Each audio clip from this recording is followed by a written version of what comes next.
صلی علی محمد و آل محمد۔ السلام علیکم۔ تحفہ عالی مدد۔ امیر المومنین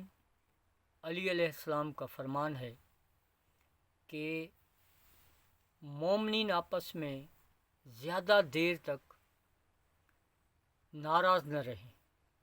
جتنا ممکن ہو جلد وہ آپس میں بھائی بن جائیں، کیونکہ محبت پھر نفرت میں بدل جاتی ہے۔ اس سے پہلے میری ایک ویڈیو آ چکی ہے، میں ہوں آپ کا شاعر اہل بیت آزاد سولنگی، اور میہر کے جو معاملات تھے، ریلیاں نکل رہی ہیں، احتجاج ہو رہے ہیں، مرکزی امام بارگاہ سے لے کر امام بارگاہ حسینی تک ریلی نکالی گئی ہے،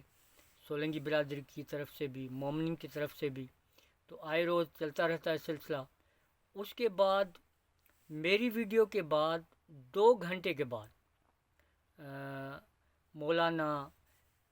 عابد عرفانی صاحب منظر عام پہ آ گئے، اور انہوں نے اپنی طور پہ سارے ثبوت پیش کیے، اور آپ نے بھی ملاحظہ کیے، فیس بک پہ تھے، یوٹیوب پہ تھے، اور ٹک ٹاک پہ بھی تھے، تو ساروں نے وہ دیکھے ہوئے، اور اس ثبوت کی بنا پر اگر وہ ثبوت بہتر ہیں اور اصل ہیں، اور عدالت کا فیصلہ درست ہے کہ یہ جو ہے مومنین کی ملکیت ہے، اور مومنین نے اپنے چندے سے یہ فارم نمبر 7 پہ مولا حسین علیہ السلام کے جائیداد کے حوالے سے یہ امام بارگاہ حسین امام بارگاہ بنائی ہے، تو اس میں کوئی شک نہیں کہ یہ مومنین کی ہی ملکیت ہے، امام حسین علیہ السلام کی ملکیت ہے، اس میں دونوں فریقین کا کوئی تعلق نہیں ہے۔ اگر مولانا صاحب اپنی جگہ پہ درست ہیں اور ثبوت انہوں نے پیش کیے ہیں، تو ایک نکتہ ہے میری طرف سے کہ وہ ابھی تک مومنین کے احتجاج میں شامل نہیں ہوئے، یہ آپ اہم بات ہے۔ دوسری بات یہ ہے کہ اگر اس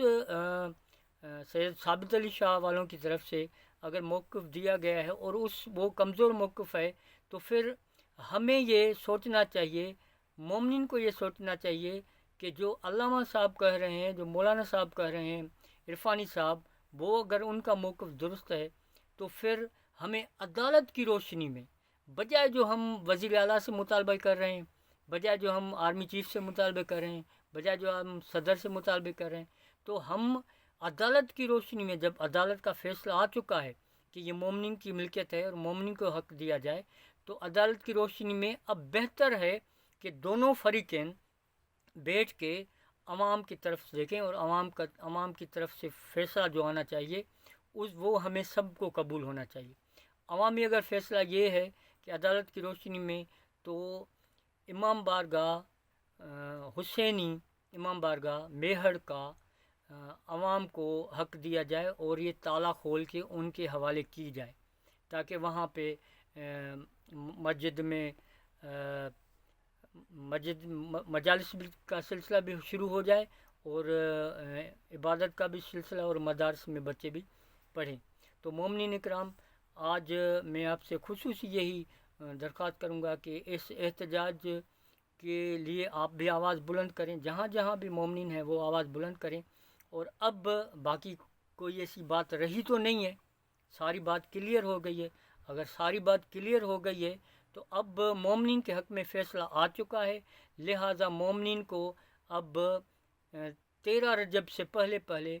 اس امام بارگاہ میں اذان علی قبر بلند کرنا چاہیے۔ والسلام، آزاد سولنگی، شاعر اہل بیت، آپ کا دوست۔